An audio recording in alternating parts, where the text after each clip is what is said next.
El tirant lo blanc és la primera novel·la de cavalleries en llengua catalana. Va ser escrita en el segle XV, el segle d'or valencià, pel cavaller i escritor Joanot Martorell, nascut a Gandia. Esta obra ocupa un lloc molt destacat en el conjunt de la literatura universal de tots els temps. Tant és així que ja en el seu temps, Miguel de Cervantes, l'autor del Quijote, va dir del nostre tirant que era el millor llibre del món. L'obra de Martorell, impresa per primera vegada a València l'any 1490, és una obra innovadora. Ho és perquè el que narra és creïble i perquè els personatges són humans i, com a tals, sers complexos, amb debilitats i virtuts. Tirant lo blanc és també una novel·la total, perquè té registres lúdics i transcendents. Les aventures de Tirant se succeeixen en diferents escenaris: el cavalleresc, el militar, el cortesà i l'amorós. Tot plegat converteix el text de Joanot Martorell en una obra moderna. El passatge que vos presentem és el capítol 127, en què Tirant declara el seu amor a la princesa Carmesina. El fet que Tirant declara el seu amor a la princesa amb l'ajut d'un espill permet deduir una característica psicològica del personatge, la seva timidesa, que contrasta amb la seva valentia i decisió amb les armes. Tirant no s'atreveix a declarar de paraula a Carmesina cara a cara l'amor que sent per ella i recorre a un mitjà indirecte, una petita estratagema que acentuarà la sorpresa de la dama i l'acabarà de rendir. Martorell actua com un novel·lista modern. No descriu directament amb els seus comentaris la psicologia del personatge, sinó que la indica a partir del seu comportament. També és significativa la reacció de Carmesina, que se'n va a una altra habitació per veure la imatge de la dama de qui està enamorat Tirant. Té por que, si mostra els seus sentiments davant d'ell, serà més vulnerable.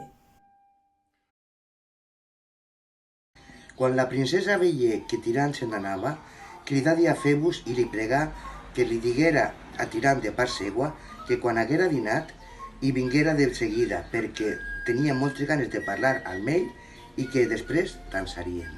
Quan Tirant ho sabé, immediatament s'adonà del que passava i feu comprar el més vell espill que pogueren trobar i se'l posà a la mànega. Quan li semblà que era hora, anaren al palau i trobaren l'emperador conversant amb la filla. Quan l'emperador els veia venir, manà que feren venir els músics i davant d'ells dansaren una bona estona.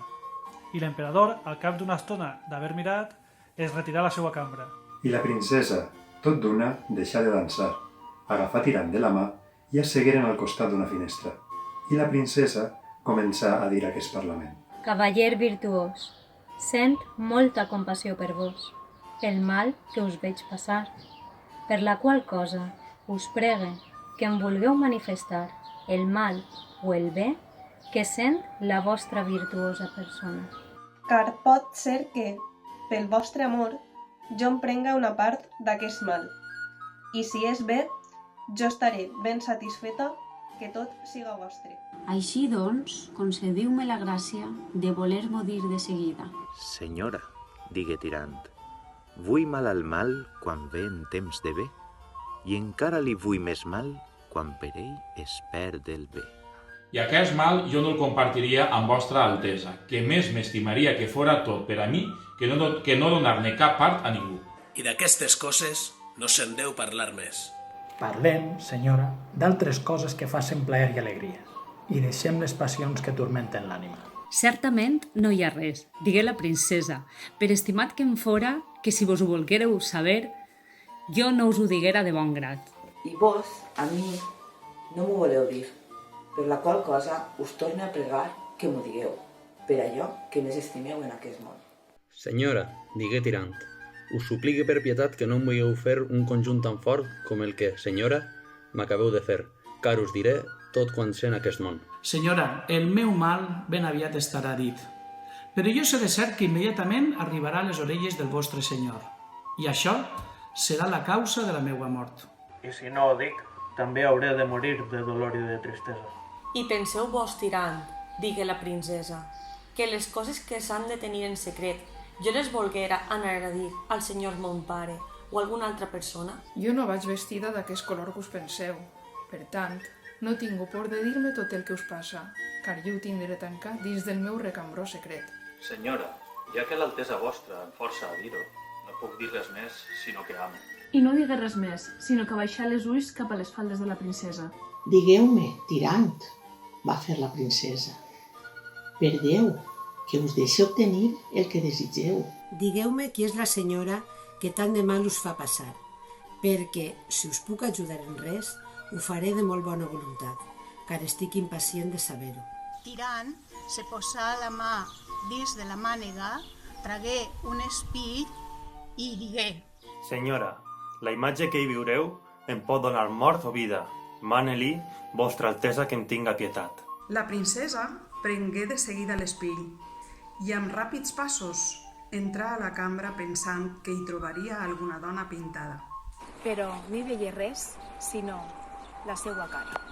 Llavors ella comprengué perfectament que per ella es feia la festa i s'admirà molt que hom poguera requerir d'amors una dama sense parlar. La princesa, tot i complaure's en la declaració de tirant, el reprèn durament per la seva gossadia. I el cavaller, que insisteix en la sinceritat del seu amor, fins a donar la vida per ella, se'n va de nou, trist i compungit. La princesa se'n dol, amb el temor que el seu enamorat no faci algun disbarat que el duga a la mort immediata. Tramet la seva donzella Estefania a la cambra del cavaller perquè l'ature. Com que Estefania no torna, Carmesina decideix presentar-s'hi acompanyada d'una altra de les seues donzelles, Plardemavida. La princesa prega Tirant que oblide les seues dures paraules que abans li ha adreçat i, a canvi, li promet deixar-li besar els ulls i els cabells. I així, d'aquesta manera tan sorpresiva, estratega, elegant i original, és com el cavaller Tirant lo Blanc va manifestar el seu amor a la princesa Carmesina. Visca el 23 d'abril, visca la lectura i visca el llibre.